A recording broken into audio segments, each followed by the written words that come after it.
Hey everybody, welcome back to the channel. We just got back from YCS Raleigh. I played Spright. I went 5-4. This is a deck that I've been playing for quite some time, and I've been not stuck on it, but I've been enjoying it. I have been playing board breakers. If you've watched my channel for a couple weeks or even a month or so, you know I do some Spright combos, Spright videos, stuff like that. I really enjoy the deck. I think the deck performed very well. I went 5-4. There were a couple times that I bricked, which I didn't even brick in testing until the event. I'll show you the highlights of the cards. This is the side. This is the extra.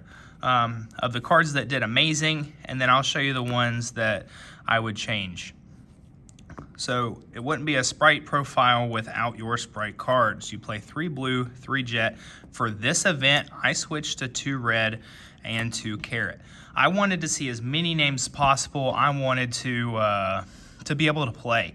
If you watch some of my videos posted from last week's locals, you'll see that I opened red and carrot much more. It's a very good card just to have for an extender. There's going to be times that you're going to want that. You're going to need it. So I pretty much played my 10. I did play 3 extra copies of blue with the starter. I main the Smashers, main the Gamma Burst, and main the Double Cross. Double Cross is mandatory in my build because of the way you play. You can end on a, well, we'll get to that later, but you can take their normal summon if you Ibly lock them, because obviously you play Ibly and Spright. It's just very big. So that's pretty much finishes our Spright cards. Now we're going to go into engine, but non-Spright. So I played the 3 Beaver, but I went a little crazy. Because of the cards I'm playing, I played 3 Angler. I was tired of only playing 1 after side and drawing the 1, or in some situations, drawing both game 1, which I did. So I played 3. I actually really enjoyed it at 3. I had no issues. I opened it a couple times, but that's okay because that gives you another normal summon. I'm playing board breakers, so I play 2 Fenrir, 2 of the best board breakers in the game. Anytime you special summon Fenrir, they felt like they had to react to the Fenrir. They had to do something about it. If not, you had a free body and a free interruption.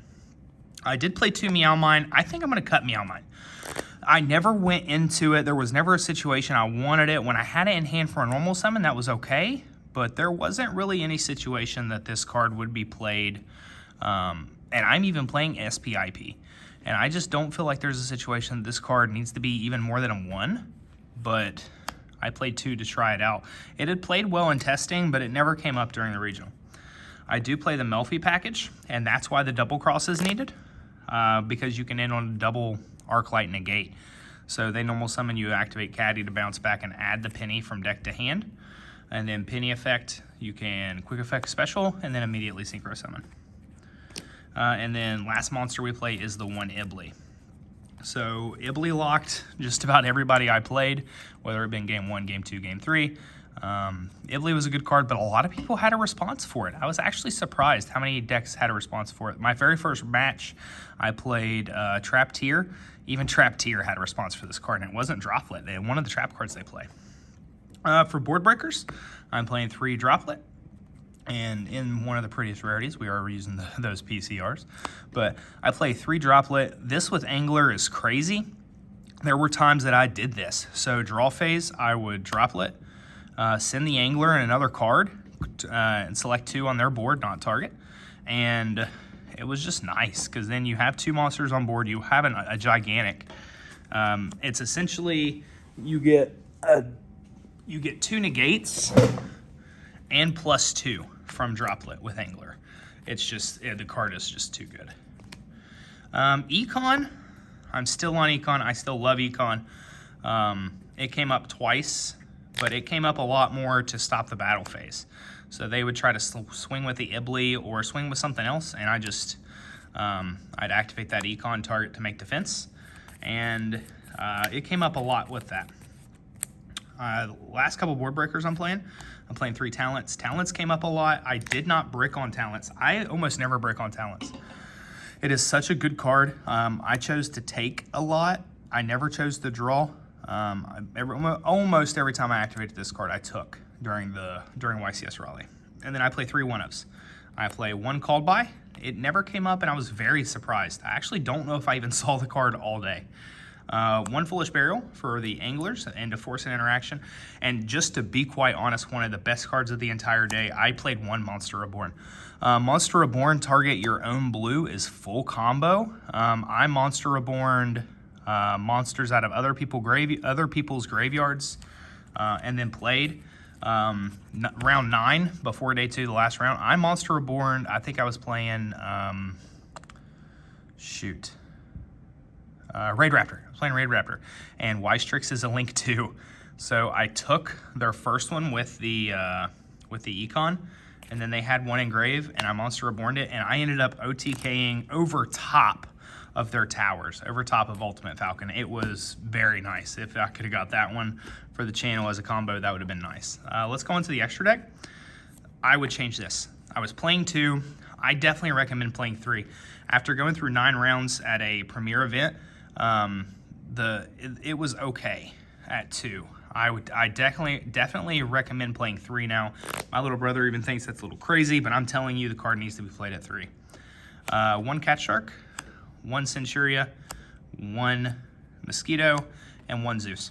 Honestly, that can become the 3rd gigantic. This is a different sleeve because I've already sided out and started playing a different deck.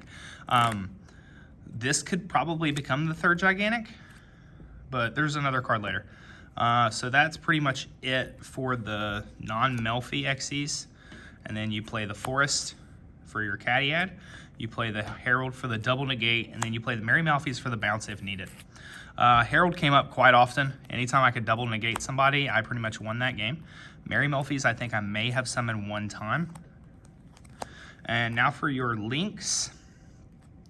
You play 2 Sprint. 2 is enough of Sprint. 2 is enough. It just is, just to be honest. 2 is enough with Sprint. We play 1 IP, 1 SP. The cards are just generally insane. The IP play going into SP is nuts because then you can banish, and Masquerada says no. So SP with the IP is very good. Or if we haven't yet been locked into 2s, we can go into Nightmare Unicorn. I did do this once and discarded the Angler, and it was nice. The last card was my last flex spot. Now, I had 3 options prior to the event that I had considered. I ended up choosing to play Dark. Dark came up 1 time, and I would have much rather had another gigantic. I lost to a very rogue Nimlaria deck, which I showcased on one of my channels. Funny enough, the week before YCS, I showcased Nimlaria.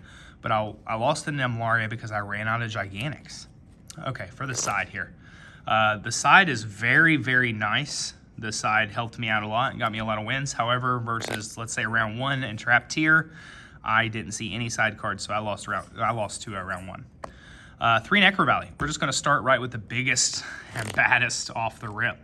I obviously sided in all 3 against Trap Tier, and I just did not see it.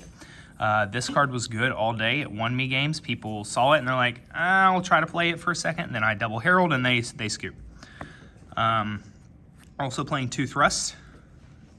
Well, if you're playing Necro Valley and 2 Thrusts, you're probably playing your 4th copy of Necro Valley. I did play the 1 Terraforming. These 6 cards got sided in quite a bit, more than just about anything in my side, but the Necro Valley was probably the most sided in card. Continuing on, some more thrust targets. I did play 2 Lightning Storms. I got deck locked down against the fire, but I opened the Lightning Storm with a droplet, broke the board, ended up winning that game. It was very nice. Lightning Storm is decent. I hate this card, honestly, because it has a double restriction, but Lightning Storm came in clutch, and I would probably continue to play 2.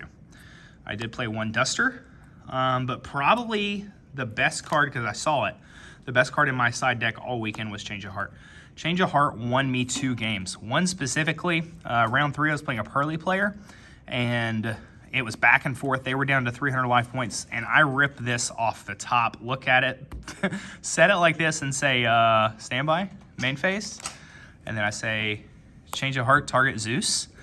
They had 300 life points left and like a dark on field. And it was too much. This card is too good. I did play Mind Control as well. So we're at 11. Our last 4 of the side, I sided in 2 of these 4. I sided in the DD grounds. This was my last 2 spots in the side.